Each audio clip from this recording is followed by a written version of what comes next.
WWE Backlash 2004. I'm going to be honest with you guys. I'm not hating 2004 WWE as much as I thought I would. I mean, this show here, we got an all-timer match between Randy Orton and Mick Foley. We got a great WrestleMania main event rematch for the world title. We got the rise of Shelton Benjamin. We got Jericho and Christian doing good work. Is there a little bit too much Garrison Cade? Perhaps. Jonathan Coachman versus Tajiri. Sounds like a funny little thing I just made up, but it's a match on a pay-per-view. People paid money for. That's what pay-per-view means. There's a lot of good. There's also a lot of bad. So let's get into it right here on the Apron Bump Podcast. Yeah. It's the hardest. Talk around and disregard it. Strip you off the ground, show you what heart is. Standing strong and proud, nothing can knock this. Let's get started. Yeah. What is up, everybody? What the heck is up, everybody? Welcome to the Apron Bump Podcast. I am your host, the hardest part of the ring, Kyle. How's everybody doing today? Hope everybody had a nice, lovely Father's Day this past weekend. My dad's dead, so I had a pretty free day. But hope your day was well, filled with whatever a child and their father does. Anyways, we got Backlash 2004. Oh, gee whiz. No, I played a little golf on Father's Day with some family friends, and boy howdy is my back and neck and asshole all sore from all of that. But it was a good time. But speaking of golf, let's drive into this hole-in-one that is Backlash 2004. That was terrible. I could have gone so many funnier ways with it, but I decided to just do that. But yes, we got a lot to talk about on the show today.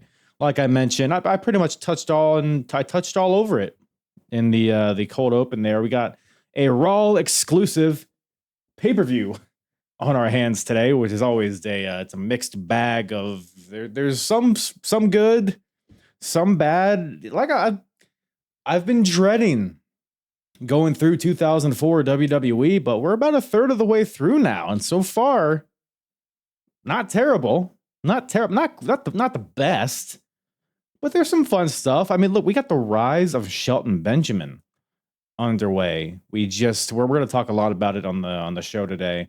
But seeing him go through evolution just out of nowhere is crazy to live through. A second time, we got guys like Tajiri coming over to Raw and seeing how he maneuvers through these waters. He drowns eventually, but and that's boy, that process starts on this show. But yeah, maybe the best Randy Orton match of all time, possibly. It's debatable, but it's up there. That occurs on this show, and we get balls deep into that. The triple threat from WrestleMania, Chris Benoit, Shawn Michaels, Triple H. We get the rematch on this show as well. Was it as good as WrestleMania? I don't know. We'll talk about it. Edge is back. Edge is back from injury. Going up against Kane. Is that a good match? Maybe. I don't know. It's not. But yeah, a lot of funky. There's the weird tag division and Garrison Cades and then the whatever the hell's wacky show. But it's a fun one. It was a fun time talking about it with my beautiful guests, JPJ and Pluggo from the Between Two Beards podcast. Loved having these guys on. Had Pluggo on a little while ago, and was able to get the duo on for this episode, and it was a lovely time. You could tell the chemistry these guys have with each other, and we had a good old time talking some ruthless aggression era WWE. If you want more of these guys, which why wouldn't you after listening to this episode, go check them out. Like I said, the Between Two Beards podcast. You can find them live every Thursday talking this wacky world of professional wrestling.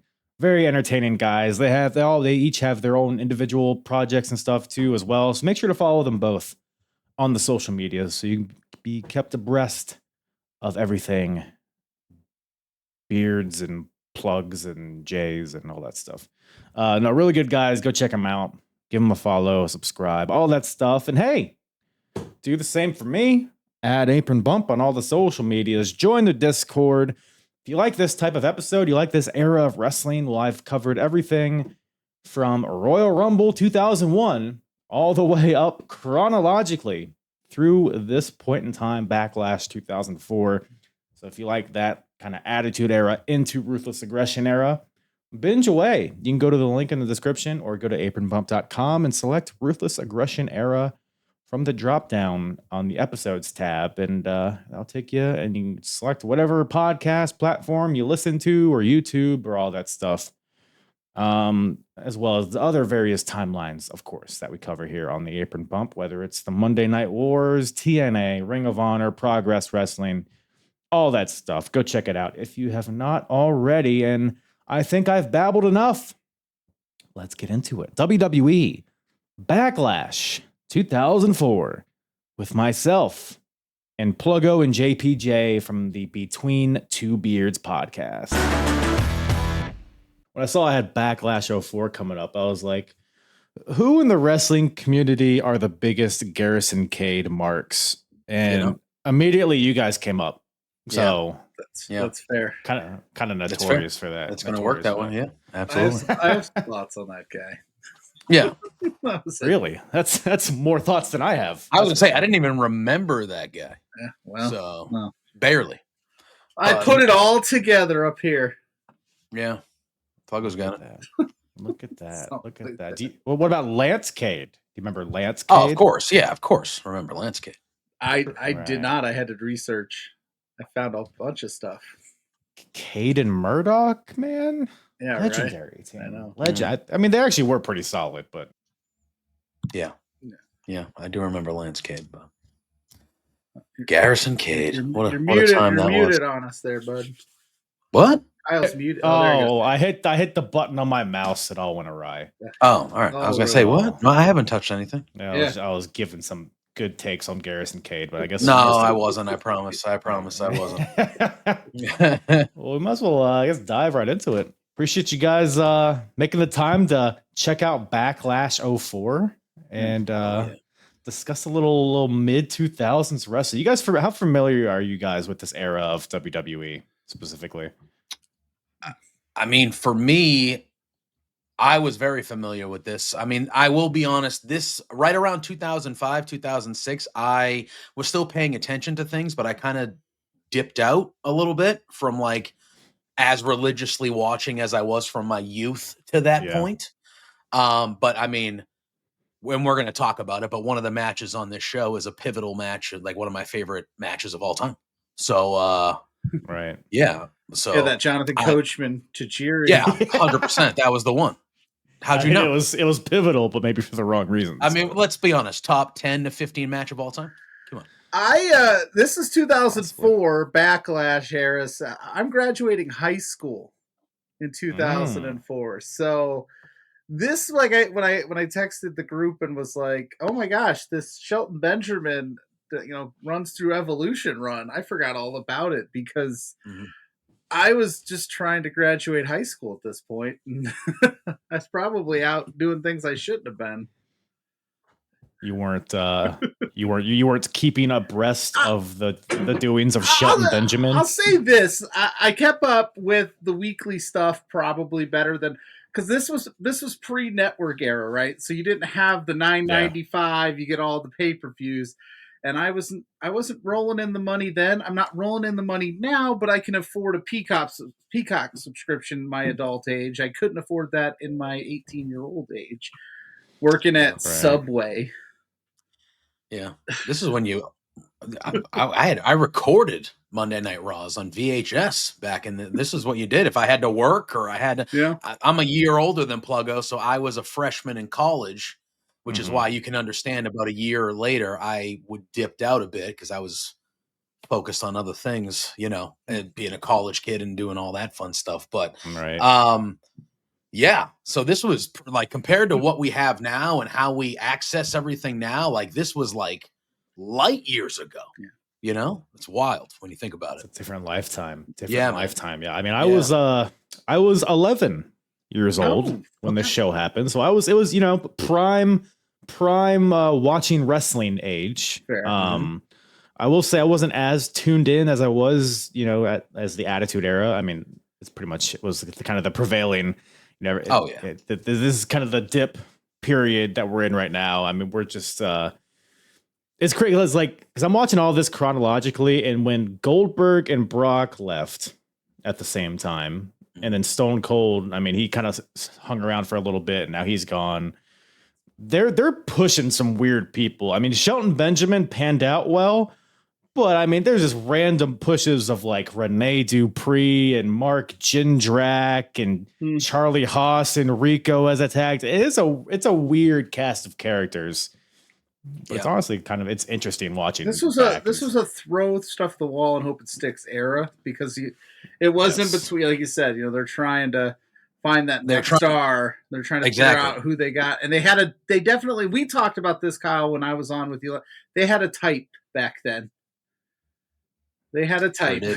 Yep. Muscular, short-haired, short tights, white guy that jumps kind of high. Yes. But not too high. No. Yeah. And Pluggo nailed it. Like, they're throwing those names at the wall because they're like, hey, maybe one of these guys will get really over with the crowd and we have our next star, because we're in the process. Cena is clearly not Cena yet. Like, they have Orton, but he's young. Yeah. Batista ended up kind of breaking through a little bit after this, but they were still kind of, he's still just a bodyguard at this point. Yeah. Yeah.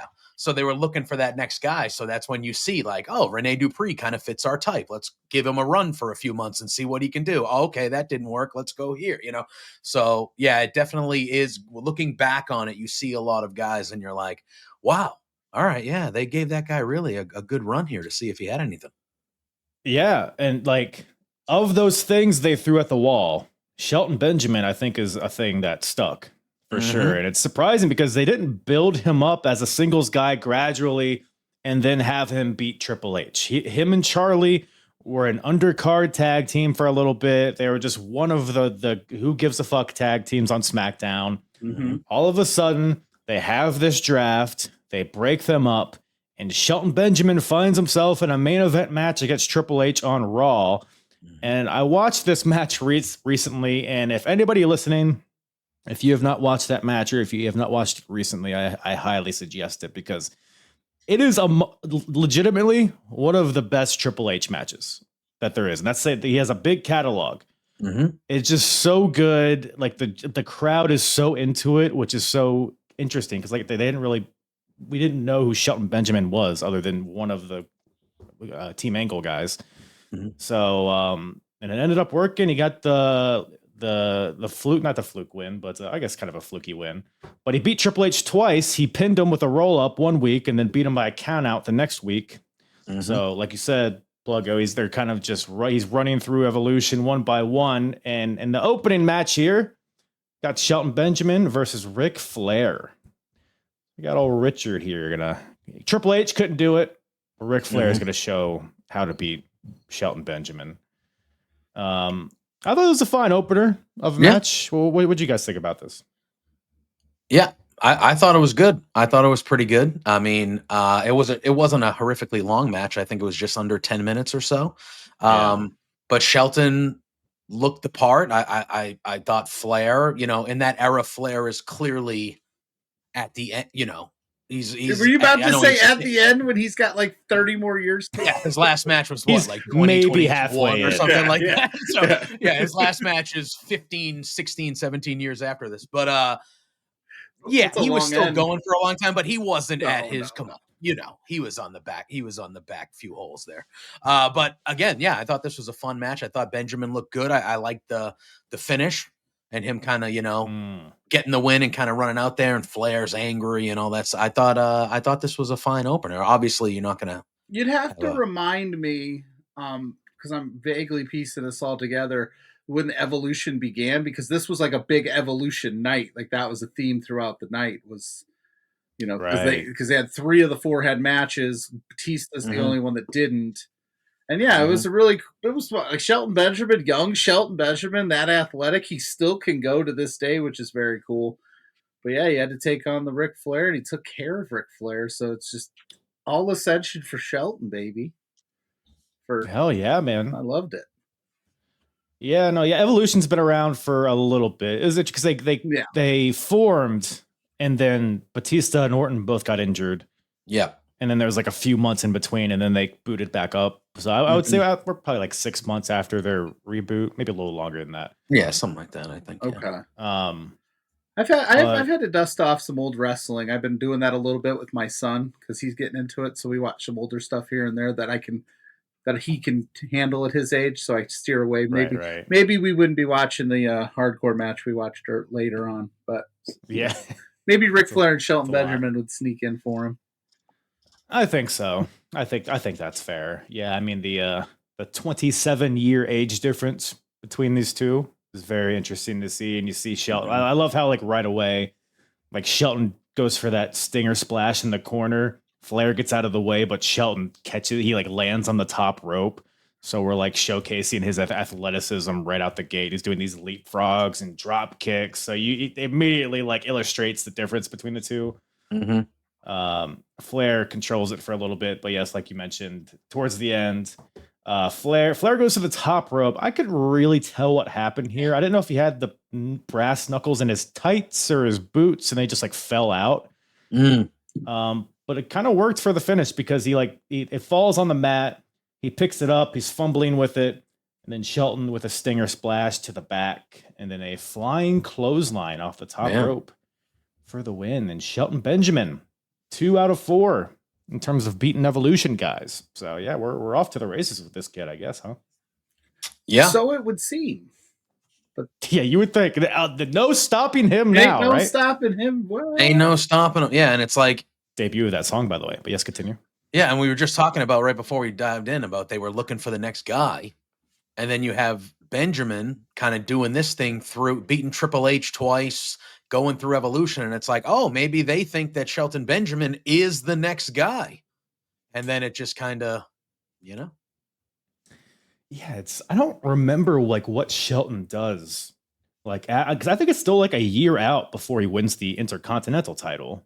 It's like what is he doing in between now and then? I have no idea. Yeah, exactly. I don't know.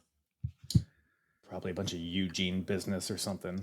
I don't know. Oh, good old Eugene. Speaking of which, the stage here, I couldn't help but think in 2004 we thought that was awesome. The stage was it the hooks? It wasn't the hooks yet. They did that in a different way. It was just kind of like this pattern thing, and you're just like, in 2004, that's sick. Now we'd be like, what do you do? Backlash. Ooh. Now it would be like the lamest thing of all time. But sorry, I just had to throw that out there. That was the first thought when they fired up that old PLE. It wasn't even PLE then, it was pay-per-view. The stage, the mid 2000s butt rock. I mean, it just brought you right back to that time. Always. It's sensational. Any other nuggets on Shelton versus Flair there? Like I said, it was a decent match, I thought. Yeah, I agree. I thought it was a decent match. I thought, like I said, they were really getting behind Benjamin here to maybe be an important player for them for the next, handful of years. So yeah, I thought it fit. Putting them over clean too, even though they were going for the knucks, and it was kind of, but like it was basically a clean victory over Flair too, which I think does a lot for Benjamin in the moment. Now looking back at it, in the moment, it does a lot for him. He's the tag team champion. So I mean, he's in the back 9, as you say, but it's still you get a lot of brownie points for beating Flair. Yeah, in that era, beating Triple H and Ric Flair probably doesn't happen a whole lot unless you're on the upper echelon of that card. So yeah, I mean, if you're on that upper echelon, which consists of people like Jonathan Coachman and Tajiri, Oh guys, man. Match of the night incoming. Watch out, folks. Here, watch out. That's the match of the night horn. I will not stand for any Tajiri slander on this podcast. I love Tajiri. Yeah, who doesn't love Tajiri? I love Tajiri. I don't like him getting like no bullshit beat up by Jonathan Coachman. Like he's an actual wrestler. At one point, Jonathan Coachman did the move where he was working on Tajiri's leg, and he put it on the rope and did that like jump up where they sit down on the knee. And I'm like, that's an he's an announcer. Like, why is Tajiri just taking that? What? He did an arm drag, Coach did. I'm sitting there going like, Tajiri could put this guy in a pretzel in 30 seconds if he wanted. Like, what are we doing? What are we doing? When Coachman got up on the ropes and was really shaking there at the top, when he went for the because he was nervous. He's yeah, like, I was like, "Are you a really good actor, or are you nervous as hell for real right now?" Oh, he just looks so uncomfortable out there. But Tajiri's just like, "I'm going to take all these moves and make you look like $1 million because I'm a professional."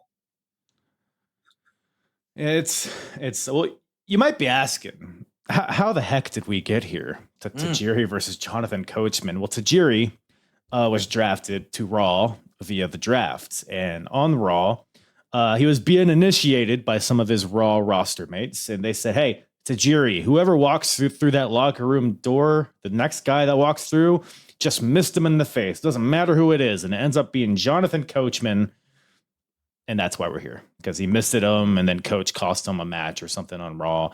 Do you guys remember Tajiri versus the Ninja on Raw?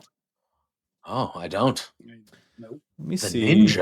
The Ninja or Shinobi. Maybe you're more familiar with that name. I am more familiar with that name. Sure. Let me see if I can. Let me see. I just think Tajiri missed Coachman because he could tell the future.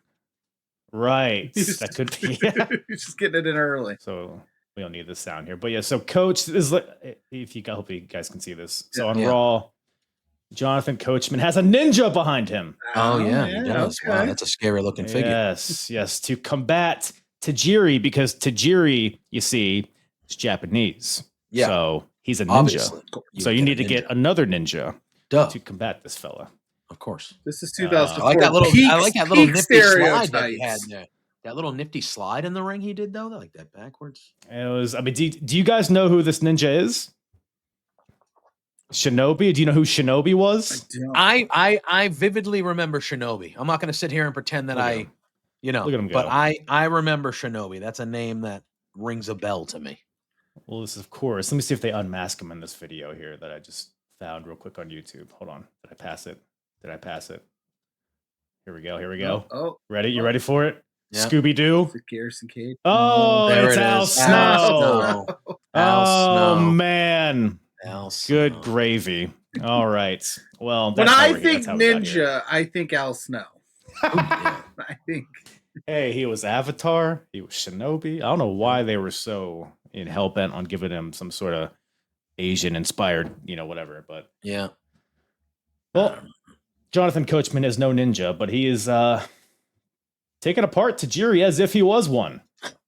For some reason. So they do the thing where like Tajiri goes for a kick on the outside and Coach ducks and he kicks the ring post. So it kind of like falls into it a little bit, but this was, I don't know, but like Tajiri on SmackDown was so good, like cruiserweight division. And now he's on Raw, and I feel like his run is just this type of stuff, unfortunately. Do you think this match killed Tajiri? I mean, I don't know if you want to go for like on an emotional level, like like his credibility, maybe his soul as well. Yeah, I think. I mean, Tajiri losing to Jonathan, and I understand there was shenanigans. I get it, but first of all, I didn't even remember that this match happened. If I'm being completely honest, and for good reason, because watching back, I was like, this is probably why I don't remember this match happened. I mean, I would think it had to, right?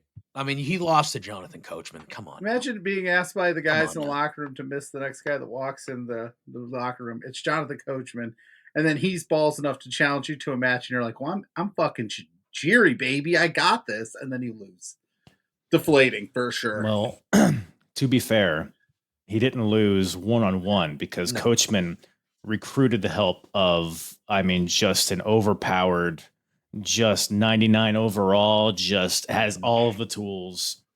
Garrison Cade comes out, gets on the apron, punch to Tajiri. Coach rolls him up for the win. Unbelievable. Yes. Just a punch. What a punch. I mean, it's not just a punch. It's the power of the punch. Can I ask you, gentlemen, a question? Is that allowed? I know this is your house. Nope. So next match we got. No, please. Vince McMahon's still in charge around here, right? At this time. Oh, you goddamn right, pal. Right. He must have been having an off day, allowing Garrison Cade to dress exactly like Ric Flair's. Like he looked exactly like Flair. He had the bleach blonde hair, the red tie. Yeah, he really did. Just like Flair. And I was like, wait a minute, we're not allowed to have two of the same thing. And then my other theory on Garrison Cade was, is he around? Because I don't know much about him. I don't know what else he did outside of this, but like, was he around? Because remember when Evolution began and on the documentaries of Triple H is like, well, I went to Ric Flair and I knew he still had stuff left in the tank. And I was like, maybe he can give us a go. And I need the old Ric Flair to make Evolution work. You know, he did, that all pomp and circumstance. Was Garrison Cade like the backup plan if Flair couldn't perform for like, oh, we just got this muscle-bound blonde guy we can stick right in here. He looked like okay. Flair's illegitimate son. I think you're overestimating how similar Garrison Cade and Ric Flair are. It's like, tomatoes and onions. I think. Know. Here, man. I don't know. This is what we're talking about. I don't know, man. I think there's levels to. There's got to be a reason that guy's on the roster. I mean, they're one on A the and one same B, level. right? Yeah, they're all on the same level. Yeah. That's why. I mean, in some circles, Garrison Cade sneaks out the Ric Flair GOAT conversation. That's fair. In some circles, yeah. Maybe he was just trying to like do a cosplay of younger Ric Flair. I thought it was Ric Flair coming out to help coach. Are we not just allowed to have blonde hair and red tights? Yeah. Is it too confusing? Not in the Vince McMahon era. A little bit. There's always a reason. Not allowed two of the same thing.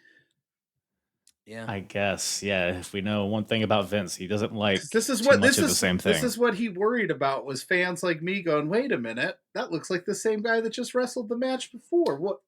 At this time of his tenure, because later on he would have the rematch 7 weeks in a row, so he didn't care. But I don't think Garrison Cade was on the top of his to-do list. No. Listen, you're welcome. You now have the only podcast with the most extensive Garrison Cade breakdown in history of podcasting. Has to be. There is no other episode of anything that has talked about Garrison Cade as much as we. Garrison Cade's mother doesn't even talk about Garrison Cade this much. No, not at all. 100%. So you're welcome, internet wrestling community.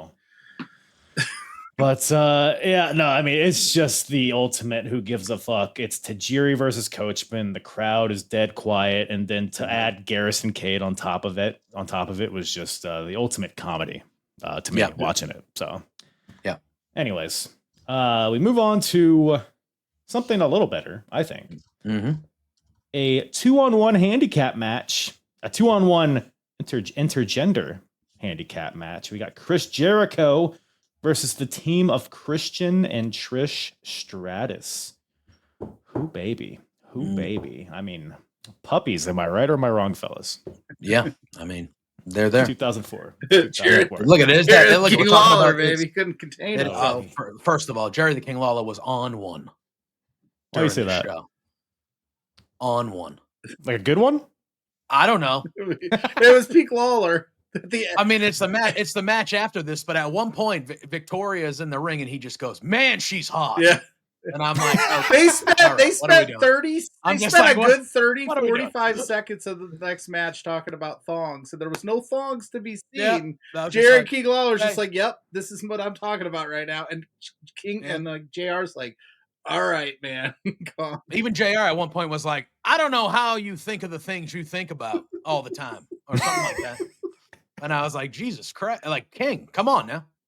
I understand this is your shtick, but brother. It's something. Yeah. It is something. And then later on, before the main event, JR spit as he was talking on King, and he gave him a look like, what the fuck? Like he was ready to smack JR. And JR's like, I'm really sorry. Lawler was just vibing. That's hilarious. He was vibing. On one. Anyway. Yeah. I mean, even in this match, like when Christian and Jericho are in the ring and Trish is on the apron and Trish is like bent over the top rope, holding the tag rope. And King is just, he is just losing all of his faculties. He is just, underneath that announce desk. I don't want to know. I don't want to know. They had to curve his up. Yeah. It gradually just tips over. There's room for it. Yeah. Oh, it's crusty. But honestly, I mean, I guess we should touch on the backstory first. I mean, I don't know how familiar you guys are with this story. This at one, this point in time. Yeah. Oh yeah, of course. Yeah. Well, what do you remember from I'm interested to get your perspective. Well, on it. I remember that Jericho and Trish had a little romance. There was a couple kiss scenes and big things of that nature, and then obviously the WrestleMania match, where she turned on him and slapped him, and then they made out with Christian after Christian won at the top of the ramp. That's like to me. At this point, like that's an iconic WrestleMania moment. At this point, like that's one of the ones you remember. So I remember that. I remember once I was like going through it and watching this for the first time in a long time. I was like, I obviously remembered this feud, but I was like, oh man, I remember this match. And then obviously there's one sequence in the match that the crowd gets very excited for. And at the time, I was probably very excited for, if we're being honest. As a 19-year-old. The collar and elbow tie-up, right? Yes, to start it off. I mean, how can you not? I lose my faculties at some great rest holds. Unbelievable. The drop toe hold, bro. You kidding Shirt me? off. I understand. Yeah. I'm with you guys. I'm nips out, man. It's just like, boom, drop toe hold. Holy crap. Is that a cravat? Easy. My desk. You're going to see my desk lift up in a second. Oh, here's the horny alarm. Oh, my God. Wow, that's the same as the match of the night alarm. I don't have a lot of alarms, okay, buddy? All right. Well, I'm not doing as well as the beards and the whatever the fuck, you know what I'm saying? Hey, we don't have any sounds at all. We don't have any sounds. We need to get on that. Yeah, I know. The heck. But yeah, Christian was they were in a tag team too. This was one of those classics like you can't trust her, man. Yeah. Angles, and then it kind of blew up. And here we are. They're good friends turned bitter enemies. I mean, who would have thought? Over a girl. A tale as old as time. Come on now. But let's be fair. In 2004, this is the girl. Oh, right? Yeah. Like, I might lose a buddy or two for Trish Stratus back when I'm 18 years old, and it's 2004. I might go, you know what? Listen, dude. Sorry, man. Buddy, let me tell you, at this point in time, 2004, I am lime-wiring the shit out of JPEGs of Trish Stratus on the beach. Let me tell you, I got files of corrupted. They're giving me viruses, but man, that wet hiney is all over my computer at this point. You keep your cravats and your rest holds, JPJ. I'm going for. That's all right. That's okay. You can have both. I prefer to mix them. Yeah, I mean, she was presented as the top. I always leaned Lita a little bit. That was more my vibe. The rocker chick. I liked that vibe. We'll talk about her soon. But yeah, I mean, Trish was the top. Yeah. The top girl. Like that's who she was. So this was, and this wasn't even her. This was her still on the way to her peak. Like this was still her. And she got ascending. In all seriousness, like she got into this match. Like she mixed it up with Jericho. He put some hits. I was like, damn. Again, 2004 WWE is a whole different vibe than right now. I liked how this match played out. Honestly, like Christian and Jericho, I mean, they had a great match at WrestleMania. They got good chemistry with each other, and most of this match was them.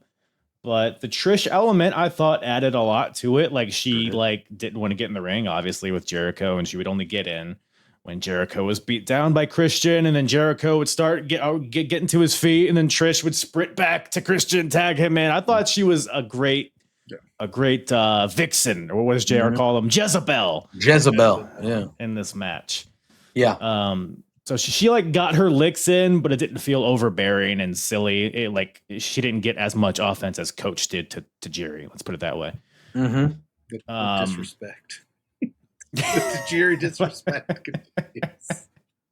Trish versus Tajiri. He's watching this match backstage going, what the fuck?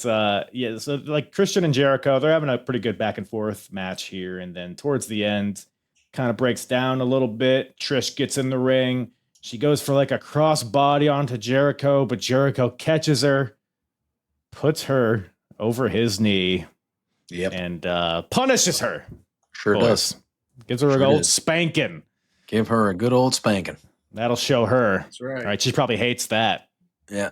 The amount of pandemonium happening in this arena, looking back at it, at now in the world that we're in now, man, it's because what a time! Like like the crowd was waiting the whole time. That every time they teased that Jericho was going to get his hands on Trish, throughout this whole match, the crowd was at a fever pitch. Love it. Are you sure I it did wasn't too. just because they were in Canada and these are two Canadian icons in the wrestling scene? No, three Canadian icons. Trish, that's right. About? I'm sorry. I always forget. I forget Trish. I forget Trish is from Toronto. We kind of claim her as our own down here in the States. But yeah, are you sure that's not what it was? It had nothing to do with the move. How does that and again, a good Canadian I am crowd? Viewing this as I remember it from 2004 when I was 19-year-old me. I loved the shit out of this, and I still loved it watching it back now. Yeah. You love a good spanking. Yeah, but it's just like the way the crowd is like JPJ's ready. They're like, "Come on!" JPJ's like, "Yeah, man, I like it." I'm just like, Booker T the whole time. Oh, hell yeah. I don't care. People hate on Booker T. He's good for two things: the Trick Williams entrance and that Stephanie Vaquer move. Well, Stephanie got moved up to the main roster. I know. Now it's over. Now we got Pat McAfee doing whatever the hell he's doing. Not the same. Not the same. Not the same. They should just bring Book in just for her matches. That's it. Just bring him in. He's just on a mic backstage. Yeah, or just dub it over. Can you just dub it over? Right. Ideally, in a perfect world, and I know not everybody that watches the main stuff watches NXT. In a perfect world, the crowd would do it. The crowd should be going, ah. I think they generally do. I think in a perfect world, that should be. But afterwards, the crowd then needs to go, yeah. And you got to do it. You got to do the whole thing. For like a really uncomfortably long. Yeah. Look, he's good for two things. You gotta lean in. You gotta lean in. He stays busting. This Booker he does. T. He does.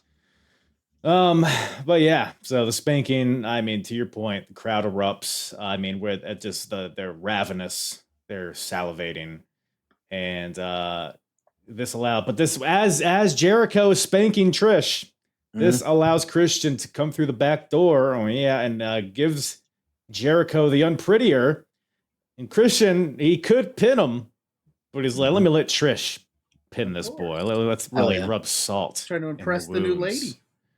Gotta love it. So Trish makes the tag, makes the cover, but it's only a 2 count, my God.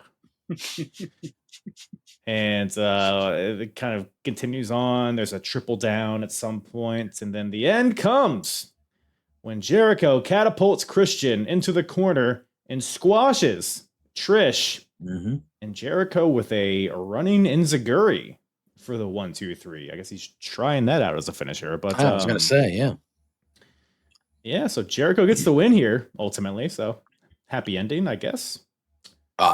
Spank and a win. Yeah. I mean, sign me up. Sign me up, right? Who are we kidding? Yeah, I thought this was a good match. I thought it was fun. I agree with your Trish. I thought she was a perfect foil throughout the whole match. She added an element. I mean, these guys would have had a great one-on-one match again because they're two great all-timers. Yeah. But her being a part of it and the way it was played out, I thought was perfect. The crowd was jacked up for it with 3 Canadians, and it was just a good story. Who doesn't love, friends turning on each other over, like love story triangle. I mean, it had everything you want as a pro wrestling fan, especially in 2004 when they went in on things a lot different and deeper than they do now. So, this was a good time. Yeah. One of the better parts of the show. In 2025, you'd have to Jericho would have to find a partner. So yes, maybe bald Molly Holly is available. Oh, we'll get to her. Yeah. Sure. It should have been available for mixed tag action. Yeah. Unfortunately not. But it's next actually. We go backstage, and Eugene is walking around. Recently debuted Eugene. We're about 2 weeks into him at this point. He's walking around because William Regal is his handler, I guess. Yes. I don't know. And Eugene, for those here's the lore alarm. The lore of Eugene is that he's Eric Bischoff's nephew, I believe, right? Yes. And he's tasked William Regal to watch over him. Now, My question is maybe just don't bring Eugene to the arena if you don't want him. Look, I don't know. To bring your Yeah. nephew to work forever. Thing? Is that It's a lot of holes in this? Instead of bring your kid to work here. day, it's sign your nephew to a contract and put one of the greatest wrestlers of all time in charge of him. Yeah, I mean, what else is he doing? You know what I'm saying? That's fair. Yeah. But Eugene is walking around, doesn't know where he's at. For those unfamiliar with Eugene, I mean, he's that's lore, by the way. That's not that's not what Eugene is, right? I mean, it kind of is, Yeah. but Yeah. he's a special fella. Sure I don't is. know what the verbiage we should be using, but he's I would say, I mean, I think we can say it. He was mentally handicapped. Yes. Yes. the proper- He's a little touched, as my Yeah. Mima used to say. Yeah. And he's walking, so he's kind of just whatever, and he wanders in to the women's locker room. And he sees Gail Kim undressing. I don't know why she was undressing. She didn't have a match. I guess she does. I was gonna say maybe they were getting in gear to plan what we will talk about later. That's actually good foreshadowing. That's a great know what I'm point. saying? Yeah. So Gail Kim screams because there's a man in the locker room, and then Molly Holly walks over with her. At this point, she has like a buzz cut, and this frightens Eugene because women don't have short hair. Yeah, he goes. He tapped huh? He tapped her on the head. He was like, "Oh, Is this look at real?" this. Yeah, what? And she's like, and she like grabs. She goes to grab the wig, but she grabs a article of clothing first and puts it on her head, and then realizes it's not the wig, and then she grabs the wig and puts the wig on. Yeah, in no way, shape, or form watching this segment that I go, you know what, Gail Kim and Molly Holly have stuff to do later on this show. I would have never put it together in the moment. Nope. And then I was just shocked to see Gail Kim. I had forgotten that Gail Kim did a small run in the WWE, and I know it didn't go well. And I have to Didn't end well. Yeah, I say maybe this was one of the segments that it just didn't, that she alludes to when she talks about her time. Yeah, I probably feel like she didn't sign. She didn't sign up in WWE for these kind of segments. So. My guess would be. I don't think so. But William Regal quits fucking around and finds Eugene and wrangles him. I don't know what William was doing. Was he in catering? Did he just lose concentration? He just let Eugene on the loose? Yeah. He went to the free range, Eugene? He went to the bathroom. He's like, Eugene, I'll be right back. I guess that is allowed when you put it that way. But this segues into the next match, actually. We got the women's title on the line. Got the champion, Victoria, defending against Lita. Oh, she's hot. Listen, as a 19-year-old, I agreed. Yeah. I not even because of that, but I loved Victoria. She was one of my favorite. I was a big fan of Victoria. I liked her a lot. She was one of my favorites during this era. Yeah. No, she was good. Yeah, she was good. She was very good. Very, very, probably the best athlete on the women's roster at this point. I'd have to say. Wasn't she like she wasn't a bodybuilder. She was like a something. Not CrossFit. I don't think that was around. No, she was an athlete of some sort. Yeah, she did some sort of triathlon or something like. She did something like curling. And they gave this match time. Cornhole. Yeah, they did. They did. I was surprised. Yeah. Lita's a great partner to have, a dance partner, especially at that time. So, you know, it was hard to concentrate with Jerry the King Lawler's insightful commentary over this match. But I mean, when he said that, I was just like, "What? Unbelievable!" Didn't even like. Usually, he tried to do like a funny quip, or he would try to make it funny. He was just blatantly, "Oh, she's hot," and I was like, oh, "Okay." We get it, King. He can't just say nothing. You can't just, yeah.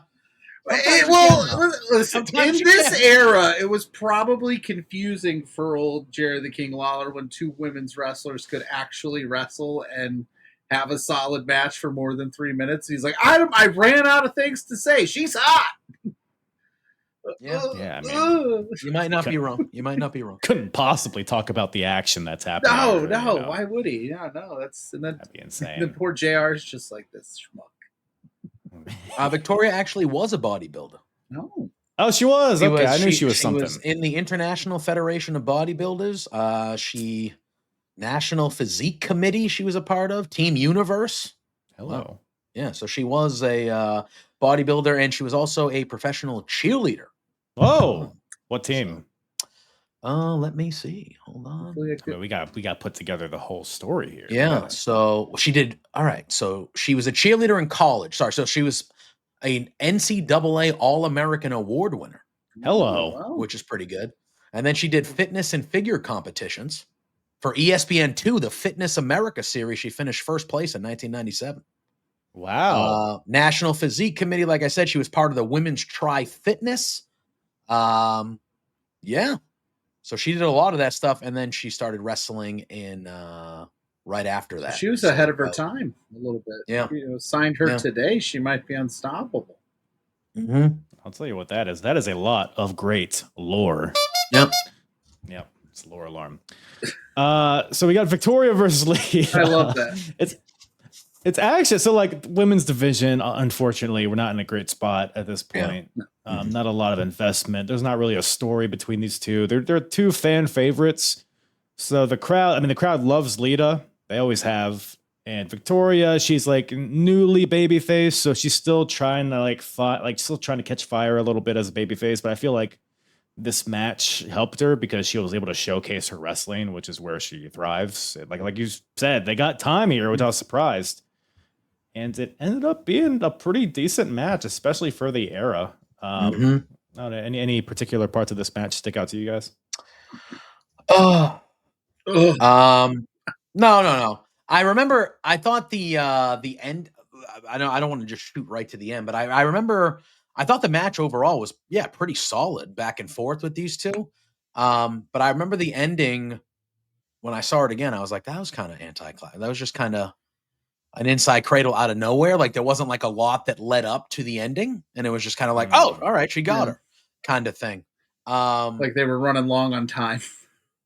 Something like that. Yeah, it felt weird. It was ambitious because it seemed like Victoria was going for the Widow's Peak, and the idea was that Lita was gonna like flip her over, and then Victoria was gonna like flip right into the small package. But it was they kind of had to pause a few times in between, so it came off a little clunky. But yeah, there was a couple spots where Lita was, maybe a step.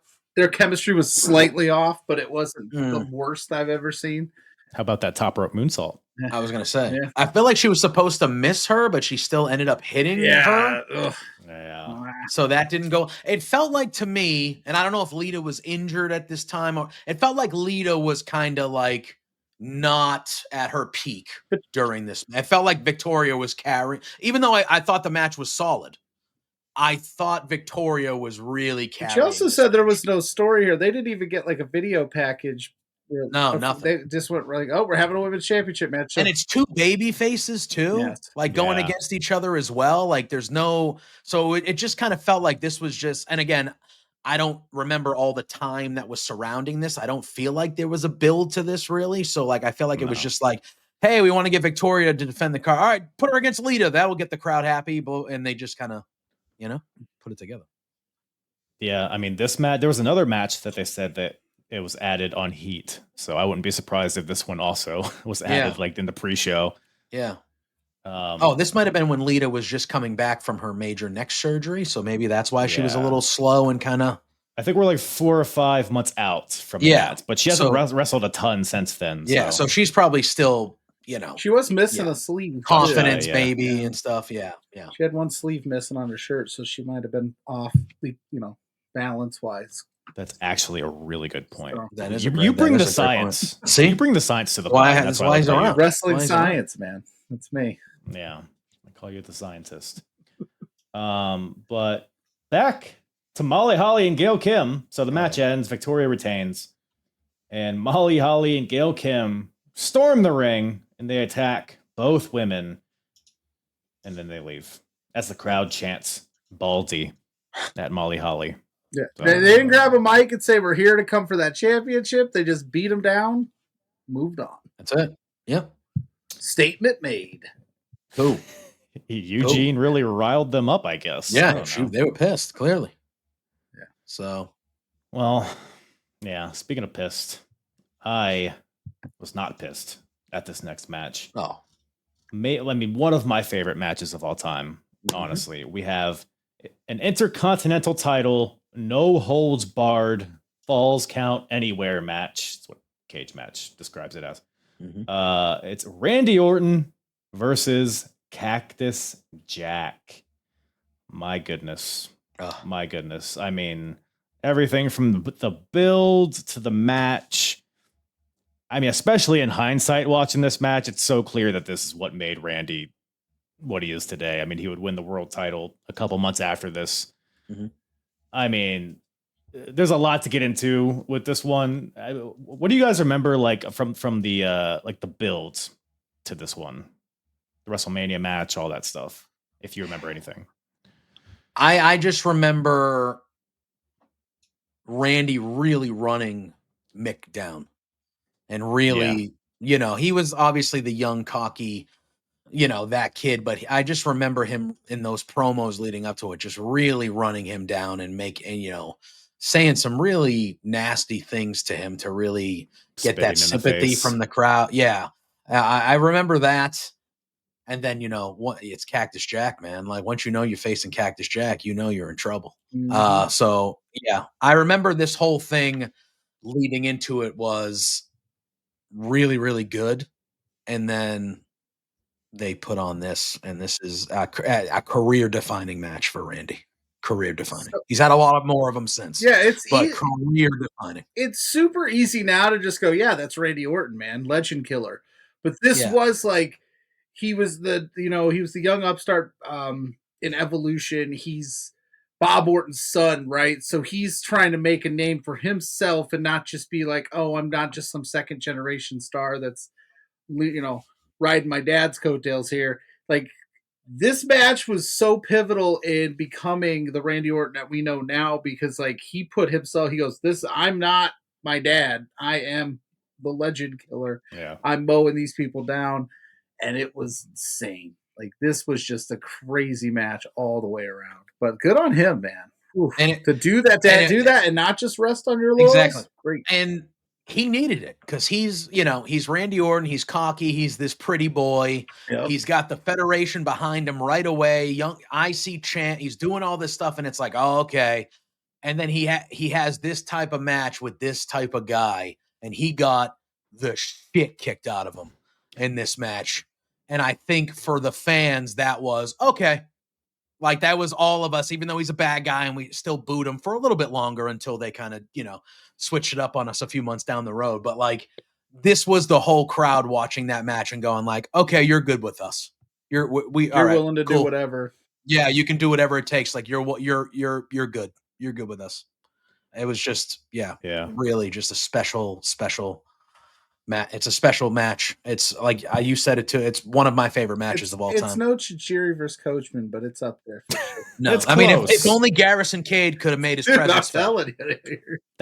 I was trying to think, what is this match missing? And it's Garrison. You know, it takes it from 4.75 to 5 stars, baby. If Garrison Cade comes in, just a nice little chair shot. Come on, or a missed punch. Opportunity. Yeah, the punch, the legendary punch through a chair, maybe. Notorious. Yeah. Missed opportunity. It's fine.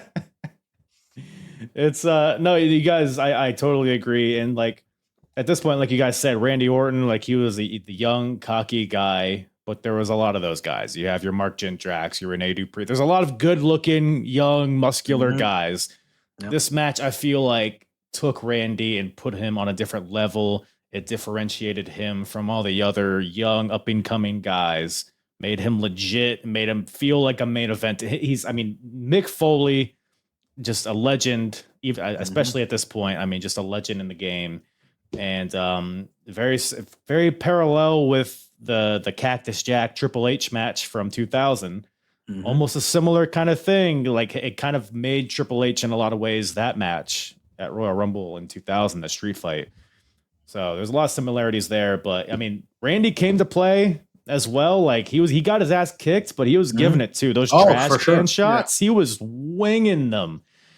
And like, it's smashing Mick on the ramp. Like, everything just had intensity to it from both guys. Because Mick loves that stuff, so he's like, "Give it to me, man. I don't care." And of course, and then he said, he's out there to make Randy look good. And then, of course, Bischoff came out at one point because Mick was about to light him on fire. Might have been a little overboard. He's like, you light him on fire. The whole show's got to be shut down. Yeah. It's like, okay. And that that was another element of the story leading into this, because they had Randy was running Mick down, like you said, like at the end of 03. It's like this has been going on for a while. It kind of built eventually to the WrestleMania match, Rock and Sock Connection versus Evolution. But Mick has gone on to say that he did not like his performance in that match. He felt like there was a fire missing. And that was kind of a part of this story to this match specifically. There was a great promo from Mick. He said that he went back, he watched his old tapes from Japan and ECW, and he noticed something in his eyes back then that he was missing at WrestleMania, and he was able to recapture that.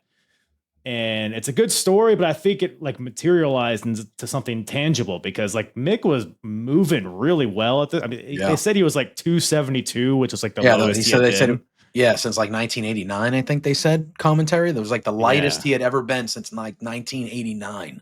So he was definitely in like easily in the best shape of his WWE career.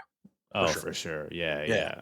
So you could tell that this meant a lot to him too. Like he was like, hey, like, this is for me too. Like, we're putting the kid over and we're getting the kid to where he needs to go, but this is for me. This is for me too.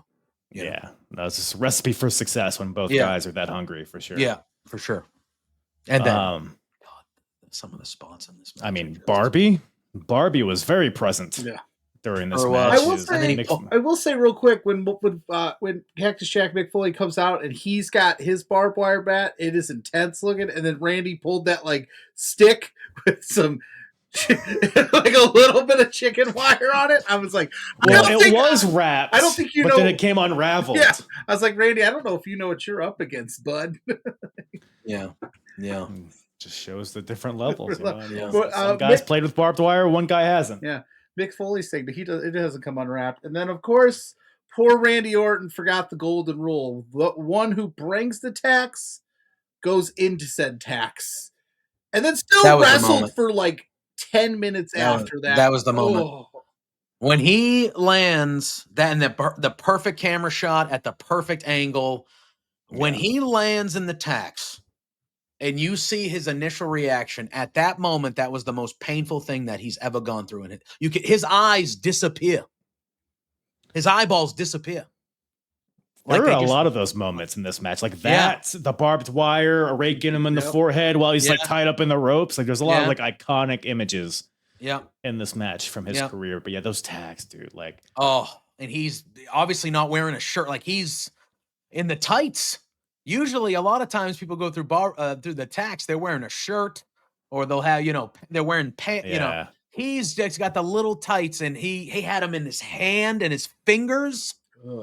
Oh man, is the craziest visual, like from tax that I think I've ever. And we were shitting on Jerry Lawler a little bit earlier, but he added a lot to that spot, because Randy goes for the RKO in the tax. King's like, oh, here it goes, and then he gets thrown in the tax, and King is like, and then he's like, they're all like yelling, commentary is, and then when they cut to that shot of his back, King goes like, oh my god, it's just he got all of perfection, it. All of it. Oh, they were just everywhere. He had them. I don't even know how you fake that. That's the thing. I don't. You don't. You just take it. I think that's a natural. I think that's why his facial reaction. That is all real. That is all. Holy crap! That hurts.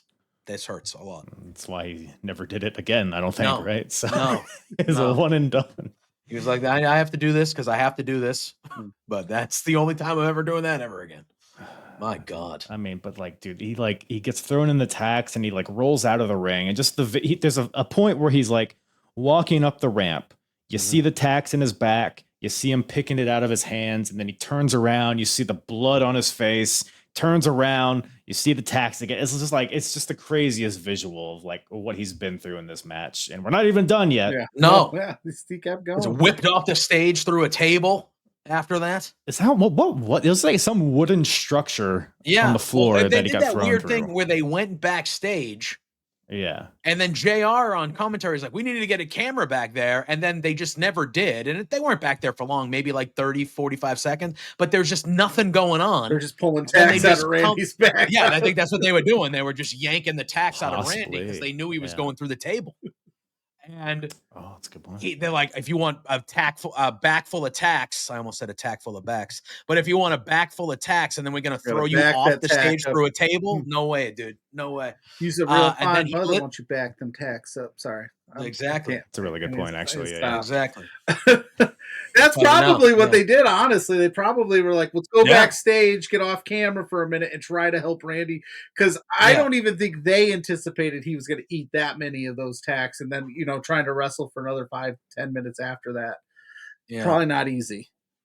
Yeah, with them in there still. Yeah. So who knows? Yeah, it's gnarly. A cozy little toss off the stage through a bunch of wood and tables and whatnot, and then the doctors are checking on Randy because he's been through so much. They're checking on him on the floor and they're trying to back up Cactus. And they're like, hey, it's over. We're done, Cactus. And Jack's like, all right. I'm going to go. I'm going to walk backstage. I know I'm not. And then he runs elbow drop off the stage. I'm just getting started, man. Brother. And then it's falls count anywhere. So he pins him after that for a 2 count, which is insane. There's a good amount of, delay between him hitting it and him pinning him, but we eventually get back to the ring where some wrestling's happening. We got a double arm DDT from Cactus for a 2 count, and the crowd is with all of these counts. I mean, they're so invested, they're so into this. How could they not be? Randy scurries to the outside, finds Barbie, which is Cactus's bat with barbed wire wrapped around it. And Randy smashes Foley in the face with it, hits him a few more times, goes to hit him in the head with it, but by God, Mr. Sacco makes an appearance. That disgusting sock. That's JR. Is Jerry the King Liar from the crotch of his pants. Like at this point, is some BO is that really where we're gonna draw the line? But I don't know. That's what takes Randy out after all that. It's just the whip of the sock. He faints. 1, 2, 3. It's over. Anticlimactic is all good out. Oof. Well, Randy uppercuts his way out of it, then hits him with a low blow. Then locks in the mandible claw again, but Randy RKO's his way out. So among all the hardcore stuff, we're getting some pretty good wrestling counters in this match, which is another reason why this is so good. But then ultimately Randy hits an RKO onto the barbed wire baseball bat for the win. By the way, I don't even think we talked about the barbed wire board. I was going to say, that was the first time. That was the first time I can remember seeing them ever doing something like that in WWE ever. Yeah. When he pulled that out, I was like, oh man, okay. And I knew Mick was going to be the one that went through that. I was like, Mick's getting that. He's going. Oh yeah. I mean, and he got the power slam or the body slam kind of thing on it. And then at one point they're doing that in the corner, and then Randy, he throws Mick into it. Mick falls to the ground, and then Randy just grabs it and just throws it on top of Mick. I'm like, God damn, Randy. Jeez. Legend killer, man. He's literally out there trying to kill him. Good Lord. Vicious. Yeah. Vicious. But Randy gets the win after all of it. And he has to get carried out by his boys Batista and Flair. But man, he's a made man. Yeah. After this, are there any spots that we missed? I mean, there was so much. I'm sure I skipped over something. I don't think so. Now that we mentioned the board was probably the thing that I was like, oh yeah, didn't talk about that. But no, I mean, I think we talked about everything. That's one of those matches perfect match. That's one of those matches you could watch 2 or 3 times and catch something new where you're like, oh shit, oh yeah. I forgot about that because it was just so much. They packed so much into it, and they did such a great job, and it really did make Randy Orton the true legend killer that he's become to be. Now he's a legend who's getting hunted himself. I don't know. Maybe he's still killing legends. I don't know. I don't know what he's doing. Where's he been? See, he's in one of the King of the Ring qualifiers. Is he? Okay. He's in one. I know I haven't seen him since Mania. I think it's him, Aleister Black, Carmelo Hayes, and LA Knight. We haven't seen him since he was at Backlash 2025. Yeah. Well, that's what happens. You lose to John Cena, and then you have to disappear. Yeah. Right. Super Cena. Right. The thing. So, well, he did just wrestle at Backlash, didn't he? It Yeah. really puts into perspective how long this dude's been going at it. Right? Oh, Yeah. It's insane. It's insane. I mean, watching this, I'm like, is this the best Randy Orton match? Which is kind of like, it's so early in his career, so it's almost like sad to think that, but like, I mean, most iconic. You could definitely say iconic. It's definitely my favorite for sure. Yeah. But as far as best, like, I mean, it's up there. I mean, off the top of my head, I can't think of another one that is better than this one. I think this is it. I think it probably is. Now, again, he's had an, all-time career. He's one of one, that. Wow. How could you guys put disrespect on the best wrestling match of all time, the greatest wrestling match of all time with Ed? Oh yeah, him and Ed. Yeah, they told us. They told us that's the best wrestling. Come on, guys. No, you're right. You're right. Come you're on. Right. That's a misstep on our behalf. It's also Backlash, right. Was it not? Was it also Backlash? Randy Orton is the Backlash king, man. Mr. Backlash, Randy Orton. It's kind of Randy's event. I believe he was I think he was on one of the famous Backlash covers, so his menacing face behind the claws, if I remember. Oh. It's not his event, clearly, but it kind of, I feel like he's synonymous with a lot of them. I think he won a WWE title, from Cena one year or something. Yeah. I don't know. Oh, that's something. I mean, I don't know who else would be Mr. Backlash. Maybe Tajiri? I don't know. Hey. Yeah. I mean, obviously Garrison. What is it? Cage. Garrison Cage. Don't pretend like you don't know his name. Yeah, Garrison Cage. Put some respect on Garrison Cage's name. He had a pivotal moment in this Backlash pay-per-view. By the way, Randy's out here in red tights and short hair, and I don't see any confusion as to if he because that was the Evolution look, except for Trips with his own route. Because he was in Evolution, he was rocking what Flair was rocking, and Flair had blonde hair. Randy did not. Come on, man, keep up. Yeah. I'm trying. I'm on a whole nother level up here right now. How's the weather? Up there? Cold, man. But yeah, I thought again. I think Garrison Cage was just an Evolution stand-in. He was there for just in case. The lead actor couldn't make it. He's the understudy. They're I thought you were going to imply if we didn't have Randy Orton, we didn't have Randy Orton. Garrison we could Cage. Just throw Garrison Cage in there and not miss a step. But you're saying if they didn't have Ric Flair, this is they would replace Ric Flair. Yeah. He would be the Garrison Cage was Ric Flair's understudy. I don't know who Randy's understudy at this point is. I haven't gotten that deep into this lore yet. Right. Yeah. So, so that match happened. Great stuff. Oh yeah. Cuts to Triple H backstage, sees Orton being carried by the other Evolution members, gives him props. And then goes over to give an interview with, I think was it Grisham? Grisham, I believe it was. Yeah. And he says that, beaten, because the main event's going to be Triple H versus Shawn Michaels versus Chris Benoit, rematch of WrestleMania 20. Mm-hmm. And Tripp says that, beating Shawn would be sweet, but it'd be great to beat Chris Benoit in his hometown of Edmonton, which is where they're at. And I'm wondering, it was at this point that this sparked in my mind. Because the sudden ascent of Chris Benoit in 2004, because like on SmackDown he was kind of middling, and then all of a sudden he wins the Rumble and is in the main event of WrestleMania, is beating Triple H. Do you think they saw hey, Backlash is in Edmonton? Do we have somebody on the roster from Edmonton? Oh, Chris Benoit? Yeah, throw the title on him. Okay, who cares? Baby. Do you think that he got a pop? He did get a pop. Yeah, no, I was gonna say though, but he was super over. Kind of everywhere with that. He was, man, and I know it's obviously weird to talk about in a sense, but that guy for that stretch right there, I mean, he was one of those guys when we were thinking about who could be the next guy. He was one of the guys that maybe could have been kind of floating around there. And they obviously believed in him enough to win the main event at Mania, at WrestleMania 20 and all that, that stuff. It was, and it's in Edmonton. I believe it was they made it Chris Benoit Day. April 18th, Chris Benoit Day, everybody. Did you guys celebrate this past year? No, that's my dad's birthday. So that's not for me. That's that day. That's that day. That's the day before Mrs. Pluggo's birthday, so we celebrate that for the whole month. Right, The whole right. month. You know Alright, how fair. it goes. My birthday's in that Yeah. month, and it's not as important. No, Yeah. no. Never. It's your wife's birthday, Chris Benoit Day, and then your birthday. That's Yeah. kind of the hierarchy, I think, That's how right? Our it wedding goes. anniversary is That's how it also in goes, I April, believe. but I believe that's how it Mrs. Pluggo's goes. birthday.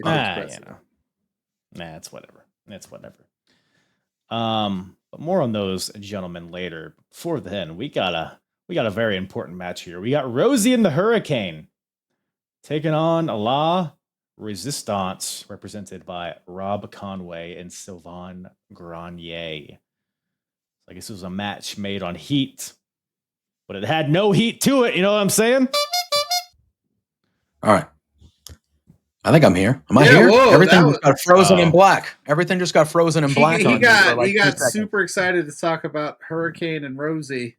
Did a hurricane hit your house and knock out your Yeah, maybe. power? I think we mentioned it in the hurricane was like, you know what? Was your internet like, wait a being minute, La did I freeze? Resistance? It was out of no. I'm Whoa. like checking my connection. I'm like, what the hell happened? But I'm here. I'm back. I think I'm back. Right here. I mean, we need to get your insight on Rosie Hurricane versus La Resistance. It's a very pivotal part of the show. Oh, of course. What a barn burner this was. Yeah. Yeah, I mean, Eugene was the star of this, wasn't it? There, Yeah. No, Eugene was definitely the this was like a match. This was a segment for Eugene. Yes. The match was like the background. Yeah. Correct. Yes. Listen, William But, Regal, yeah. the fact that you got mad at Eugene for coming out and get involved here, like he made this match, he made the show better. You not yell at him. You reward him. You don't reprimand him. Also, Regal lost him before. You'd think he'd have a tighter leash on the poor boy. How many bathroom breaks you need, William Regal? Just pulling his pud backstage, not paying attention. No. Yeah, I don't get it. Reading that 2004 Divas magazine that Eugene I was had. gonna say, you lose him and he gets into the ladies' locker room, which is obviously not ideal. But then you lose him again to the point where he makes his way out to like, what are we doing? Yeah, I don't know that arena. Like, I don't have the blueprint or the schematic on me, but I have to imagine there's a few more hallways to get out to the floor there. Also, like, in the kayfabes, like if Eugene's just wandering around and he happened to come out during a match, he theoretically could have come out during the last match. He could have come out, walked into the barbed wire. He could have picked up the gas can, started drinking it. Like, it could have been so much more dire. Yeah, 100%. So Regal really needs to get his act together. Listen, Adult Protective Services is the thing. They would have called on William Regal in a heartbeat, being like, dude, you're not taking care of your guy here. This is your job. Yeah. Eric Bischoff put you in charge of this. I'm surprised he didn't get fired. Really is a shame. But I think a match happens here. Hurricane ends up winning with the eye of the Hurricane. Hits it on Rob Conway as he's distracted by Eugene. Because Eugene gets in the ring and starts running the ropes. Which, I do like the fact that he's like mentally disabled, but he can run the ropes pretty well. Like he's like he can only wrestle. Like that's the only. That's the one thing that he's very good. Like he can focus at is the pro wrestling. He's got his boots and his tights and everything on. He's ready to wrestle. He's ready. Yeah. So that was. I don't know if you guys had any more notes on this one. No. Well, speaking of getting fired, we got some fire up next. We got Kane versus Edge. Edge recently, this is his first match back since his neck injury. Mm-hmm. And he's also injured his hand. I guess JR said he injured it in training. Oh, it was in a cast, right? Yeah, he was wearing a cast. And the cast was off limits. That's right. But he's Johnny Nitro. Used it anyway. Johnny Nitro, big Johnny Nitro. Yeah. There, JPJ. No, yeah. I remember him telling Edge that if he used the cast, he'll be suspended on the spot. I was trying to remember why Johnny Nitro had that kind of power. Yeah. I forgot. I didn't understand. I was like, wait a minute. He's the one in charge. Because again, Eric Bischoff is there. He comes out to keep Mick Foley from burning the arena down, and then we don't see him again. William Regal is there, who is seemingly in Eric Bischoff's cabinet here of people that he trusts. Right. He delegates. But he was like, Johnny Nitro, you're in charge of the stipulation to this Kane Edge match. I'm taking this one off. It's his jurisdiction. I don't know what to tell you. It's a weird era of Edge here because we're post Rob Zombie Edge, but we're before the Rated R Superstar. So it's this like weird middle ground where he's like, I think him just like Lita, a little gun shy from the neck injuries. So he's not really. This match sucks. I'm just gonna say this is a bad match. I was gonna say I forgot, especially with the quality of performers with Kane and Edge. This match was very bad. Had I not watched it today, I'd have been like, I completely forgot how bad this match was. This was not good at all. I'm wondering how much the hand injury played into how bad. I mean, because I don't know how limited. I assume he'd be very limited. Not able to use his hand. Of course. But yeah, this was not good.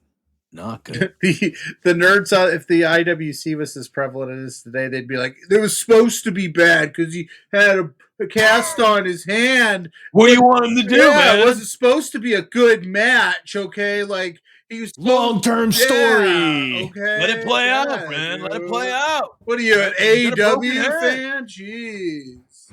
Or TNA? What are you, an NWA TNA fan? But no, all around, this just didn't look like they had much chemistry going, hand or no hand issues. But yeah, and then he uses it anyway. And I mean, I'm assuming something happened in the shows after this that maybe he got into some trouble. But in the moment, nobody came out to be like, where was Johnny Nitro? To be like, you can't do that. I told you last week. He wasn't there. So what was he doing? That's a really good point. I know he got speared on Raw. Is he still recovering from that? Maybe. Who knows? I don't know. I just remember the crowd was also super dead for this. They didn't. Well, it was Randy and Cactus Jack crushed it, and then you had these two cool down matches before this epic main event where you're just like, and they're just like, we didn't need this, because I actually thought that this was. I didn't even know this match was happening. I was like, the main event's coming up after that cool down match with the Hurricane, and then they threw this in there, and I'm like, just get to the finish. Okay. I mean, I thought this match would at least like kind of start to bring him back up again, but no, it was just it was. Yeah. Well, you say they didn't care about this match. They did care about one element of this match. Yes, they did. It's the referee, Mr. Earl Hebner, and to reiterate, they are in Canada, and we are 7 years after Montreal screw job. Yes, still salty about it. Yeah. Still salty about it. Still fresh. Big you screwed Brett chance. People don't forget, man. No, I think if you bring that up to a Canadian today, they still get a little like their eye twitches just a little bit. They're salty. They're a salty bunch. Yeah. But Edge ultimately gets the win. Most of this match is like Kane. He has him in some bullshit nerve hold or something, and then ultimately Edge, he goes for the spear onto Kane, but he gets out of the way and almost spears the referee, and the referee doesn't get hit by it, but he like scurries to the outside to avoid it.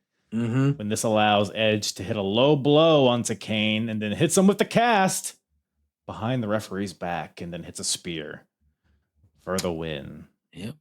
Man. So Edge wins, Kane loses. And I feel like Kane's lost so much because a few months before this, he was like one of the hottest things going. He was setting people on fire. He was burying people alive. And then The Undertaker comes back, bing, bang, boom, buries him in the ring. And then now Edge beats him. And now we're just, I don't know. But, And now he's a mayor. Yes. Doing great things over there. Right, guys? Big Oh boy. Actually, pretty fun segue from that, because after that is a JBL promo. Well, it's a Judgment Day advertisement. Yes. JudgmentDay.WWE.com. I was like, oh man, 2000. Yeah. Is the week after the famous JBL at the border segment, which is why it's a seamless segue. Yeah. It's any JBL thoughts before we get to the main event? We're at the very beginning of him at this point, and I'm looking forward to watching it again because I don't know. I'm interested to see if I like it any more or less than it did the first time watching it through. I think if I relived through all of it again, I think I would enjoy it more now than I did at the time. Yeah, I feel like I would appreciate it and enjoy it more now than I did at the time because I was not in it. I was not in it with JBL. Yeah, because he was. I ended up not minding the rich character that he turned into, like, that guy. I enjoyed that for parts of it. But yeah, I feel like if I was kind of rewatching through like you are, I would be way more into it this time around. Yeah, for sure. That's what I'm hoping. Yeah, I experience. But boy, howdy, we got a main event on our hands, in a doozy. Boys and girls. The World Heavyweight title is on the line. We have a rematch of the main event from WrestleMania. We got Chris Benoit defending against Triple H and Shawn Michaels. What do you guys think of them just running back the exact same match? I mean, it was a great match at WrestleMania, so maybe it's a good call. I don't know. What do you guys think? I mean, it was a great match at WrestleMania. This one was a great match too.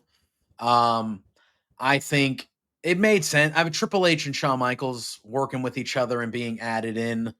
I mean, it definitely, I don't think it hurt. I mean, if it wasn't going to be a triple threat, does it probably him and Triple H one-on-one at this point with how they were building it? Or would it be more? Yeah. I don't have any stats to back it up, but maybe this was the like floodgates of like they started doing rematches like all the time. Yeah, because I think the next year was Triple H and Batista. Mm-hmm. Did the same. Yeah, no, that's actually a good point. Yeah, so I don't know, but again, maybe they were just like, we can get Shawn on the card, who, given the Brett stuff, they're still not over it in Canada. We can get Trips on the card. It's the hometown, Chris Benoit. They're like, it's just gonna write itself. We don't have. They could just take it easy on this story on this one. I don't know. Yeah. I feel like they never really did like a legit Chris Benoit, Shawn Michaels feud. I would have liked to see a one-on-one match between those two. Yeah. But ultimately, I mean, these three together have great chemistry. They've had good matches, so not too salty on that one. But yeah. So the location of the show is pivotal because, like we mentioned, in Canada, hometown boy Chris Benoit comes out, huge pop. And they show his family, then I get immediately sad. Yeah, it's like, Jesus. I was like, oh my God. I can usually compartmentalize Benoit matches, but then they show that, I'm like, Jesus. Yeah, they showed him when they showed that when he was walking down the ring. I was just like, I was like, okay, damn. All right, well, all right. Yeah. But Shawn comes out. Not too happy with Shawn Michaels. This crowd is. I mean, if they were still pissed off at Earl Hebner, I mean, it was 10 times the magnitude for Shawn Michaels. He comes out. He's getting boos all throughout the match, which is. That's what happens when you stick the Canadian flag up your nose. Wipe your butt with it. Regardless if it's in the storyline or not, people don't forget Shawn. I mean, this match almost felt more like Benoit versus Triple H and also Shawn Michaels versus the crowd. Like, it almost was like two separate matches happening. Yeah. They were laying it in. Yeah, I mean, it fantastic. Was.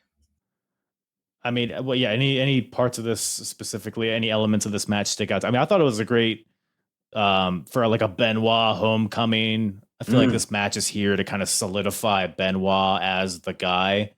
To have him in a match where he's going to get the heavy majority of cheers, and you have Shawn Michaels getting the boos. People don't like Triple H, so it's a very easy, foolproof way to give Benoit a showcase here. Yeah. And that might have been part of. I'm sorry, that might have been part of the reason why they made it a triple threat, because they knew, hey, we're going to be in Canada, so this is really going to Benoit is going to be the overwhelming favorite because everyone hates. And can I just say a rare appearance of Triple H in the white boots. The white boots, yes, threw me the whole early on. Threw me white boots, black trunks. I was like, right, yeah. white the boots blue trips. I was like, Yeah. I was thrown off a little bit there. Yeah, had the white But no, boots. they early on, like you could tell that these three guys, like there was, again, it's a story, but you could tell there's real like some animosity that they were really late in those shots early. Like, they were like, we're gonna go out and just beat the shit out of each other for the first half of this thing. Oof. Yeah. And even for me, before the match even started, when Benoit gets in the ring and he walks right over to Shawn Michaels and he's right in front of him and he lifts the belt up and he just smiles with that tooth missing. And then he walks across the ring and does the same thing to Triple H and he just has this shit-eating grin on his face. And I'm just like, I didn't remember like him being like a cock. Like that was him like being cocky. Oh yeah, that's him you being know, like, and that this was is my yard. yeah. Well, you're in my hometown. Like I'm the champ here, boys. It's bulletproof And, right now at this it moment. was Yeah. good stuff. I saw that and I was like, oh, I don't remember him doing that. Like that was like, ooh, all right, cool. I very much like that. He feels like a champion at this point for sure, and that definitely solidified it. But I mean, it's a chaotic match. It's just the nature of a triple threat match. They're fighting around the ring, in the ring. The ref gets wiped out at some point. I mean, there's so many things that happen in this match. Any particular parts of it stick out to you guys? Well, I mean, the ref bump, and then we get another appearance from Earl, just to get the crowd even more riled up. Just to get the crowd even more riled up and pissed. They made it such like a spectacle though, because the ref gets wiped out. Yeah. And then Shawn locks in the sharpshooter onto Benoit, I believe, right? Yeah. And then no ref, but out comes Earl Hebner, and they just made it. It was just so like intentful. You know, every fan in that arena is like, "Son of a bitch, they're gonna do it again," and they're just like, "What if they're doing it again? What if they did do it again? The arena, that place would have rioted, burned to the ground. Would have been burned to the ground. I think they did like years after this. It was like Shane McMahon or something, and it was some bullshit like I don't know, but no, they did they were aware of it at least. I guess that's a good thing. I don't know. Yeah, long-term storytelling. They're cheap heat. Well, they've buried the hatchet, right? Everything's fine. Yeah, right. That's good. Cool, neato burrito. The spot where Shawn goes through the Spanish announce table as well. That was a good little spot. Yeah. Oh, that was wild. I question Shawn's depth perception here. Yeah. I don't think the guys had to duck. No, I don't think they did either. Either he was all amped up and missed them by a good 5-6 feet, or he thought that they were going to be closer to that table. Because, yeah, I don't know. Is this the era of the cross-eyed Shawn, and he just kind of missed it? Wow. I believe that era still exists. Sorry. Maybe this is what caused it. Yeah, maybe. Yeah. He hit that thing hard. I don't even think he expected to hit that thing as hard as he did. But, yeah. Well.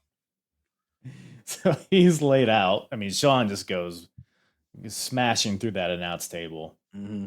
And then Triple H rolls Benoit in the ring and locks in a camel clutch, which caught me off guard. I don't know why that was the move, but Benoit, we get Benoit, Germans, chops, all the classic Benoit stuff. Triple H eventually hits the pedigree, but he can't capitalize because he's been so beat down. Finally makes the pin, but Shawn's back and breaks it up. So they're doing a lot of similar things that they did at WrestleMania when they put Benoit through the table and he eventually came in and broke up something. So some callbacks here, but no, it was good stuff all throughout. Sledgehammer comes into play at some point, right to the spine of Shawn Michaels, freshly returned. I mean, a few years now, but from that back injury. I know we ragged on him a lot, but the King, after Triple H uses the sledgehammer, he just asked JR, he goes, "They got Home Depot in Canada?" I don't know, made me laugh. Do they though? I don't know. I honestly don't. I assume, but you know what happens when you do that. But and again, it's not even like even that funny, but just the way he said it, it made me cackle. I cackled. They got Home Depot in Canada? I was like, okay, all right. You are his target audience. Yes, probably. Sad. We move on. And Triple H goes to pedigree Benoit on the steps. But Benoit catapults him off of the steps into the ring post. And I Mhm. feel like Benoit got the worst of that. That did not look very, I mean, his lower back smashing the edge of the steps. I don't know. Yeah. That was It was a cool looking spot. But yeah, that looked like Benoit. That probably hurt a lot. Yeah. But eventually, because it sends Triple H into the ring post and he ricochets off of it into the crowd.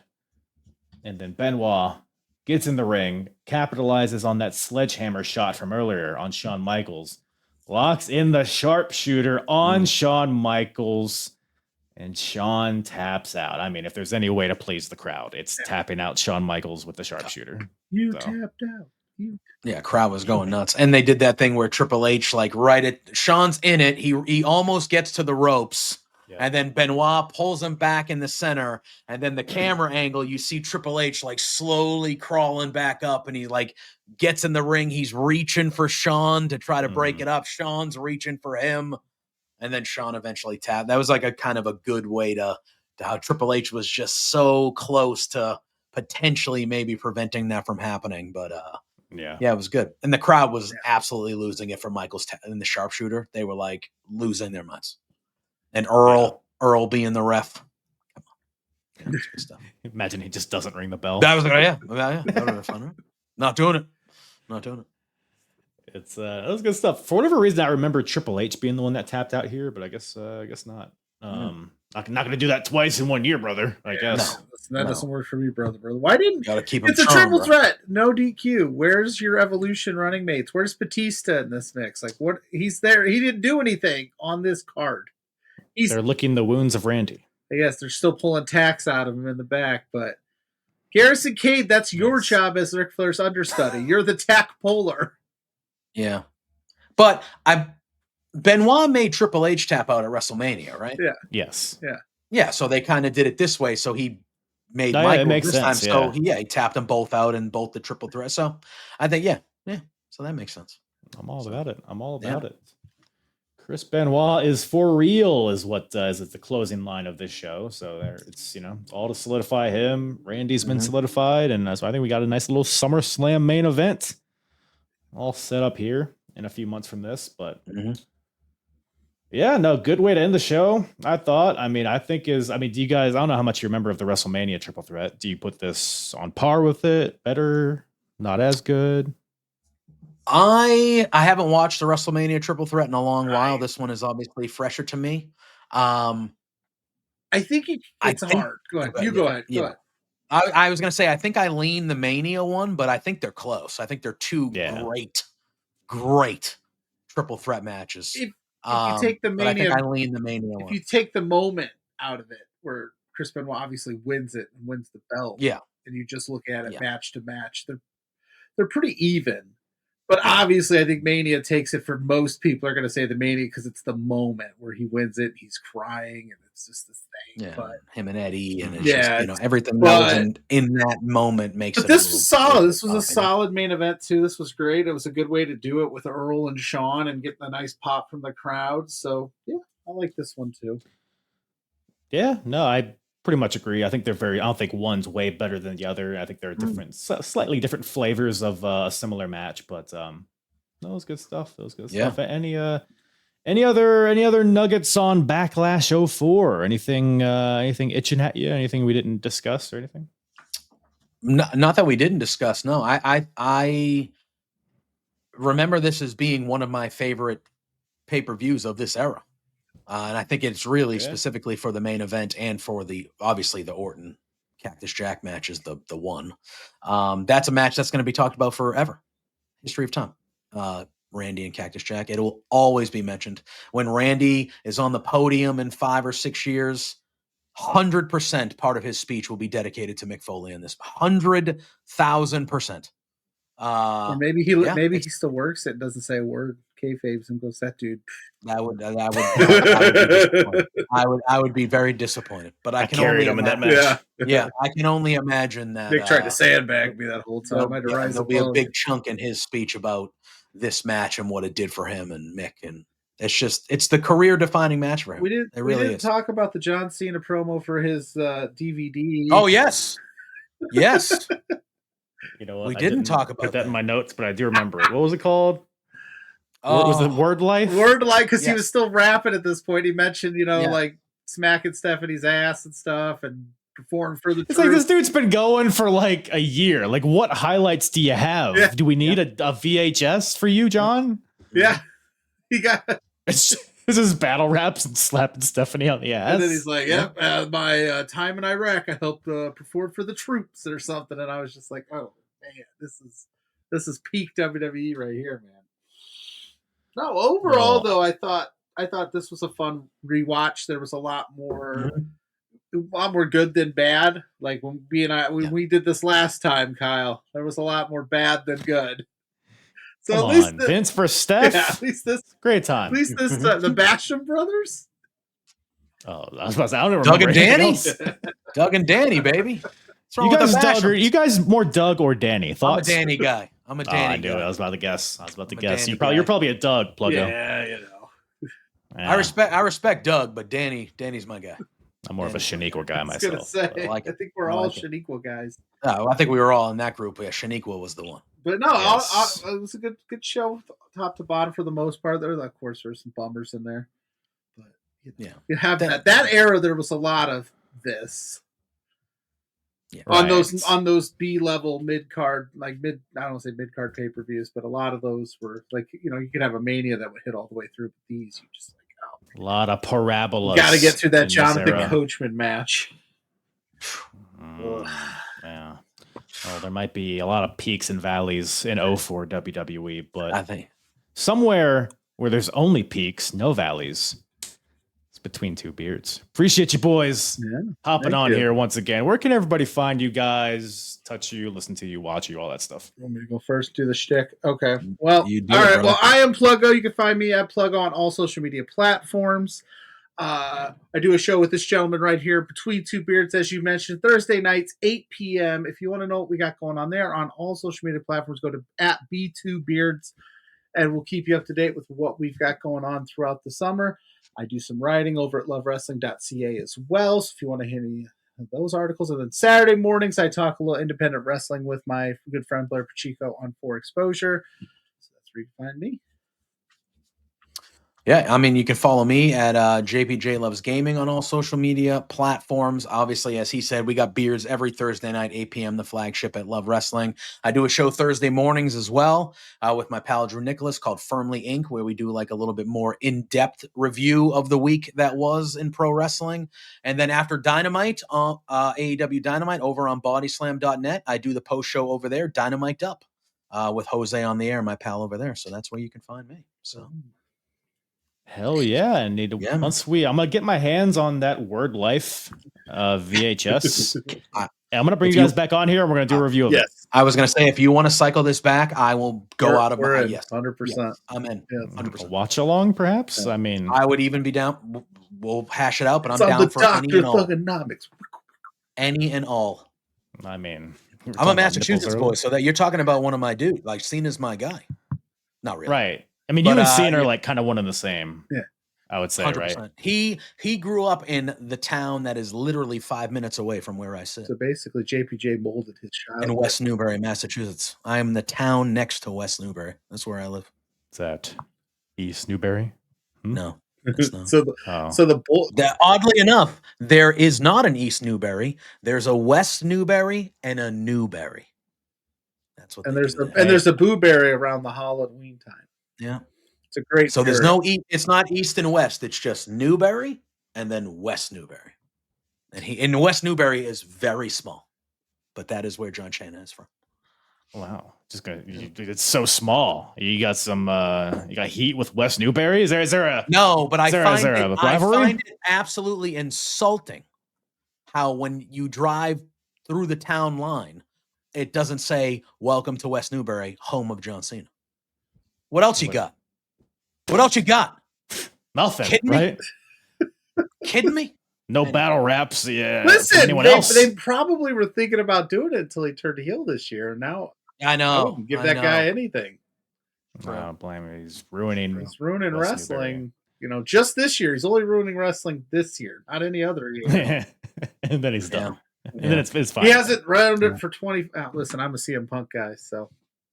Oh boy. Don't get me started. Better end Don't this get me before started. it goes down that rabbit hole. Yeah. Once again, thank you to Pluggo and JPJ from the Between Two Beards podcast for joining me on this episode. Was a hoot and a holler with those two boys. Go check them out. Like I said, every Thursday live, wherever you watch and consume these wrestling podcast deals. All their stuff is in the description below. So is my stuff. If you want to check out my socials, don't blame you if you don't.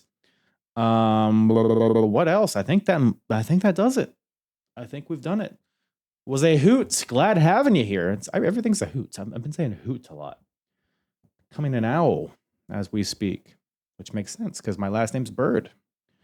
Although I don't think an owl would be the choice. If I had a choice of being a bird, probably go blue-titted booby. What's that bird? No, there's a tit and a booby.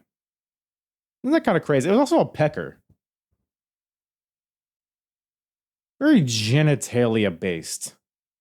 A lot of these birds are. Although there are a lot of birds.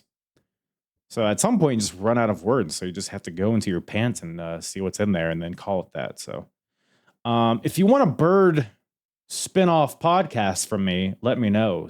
Send me an email or a fax. With that, now I'm going to fly out of here. All right. Bye. Appreciate you all. Wow. I'm hard. Yeah. It's the hardest. Talk around and disregard it. Strip you off the ground, show you what heart is. Standing strong and proud, nothing can knock it. Let's get it started. It's the hardest. Talk around and disregard it. Strip you off the ground, show you what heart is. Standing strong and proud, nothing can knock it. Let's get it started.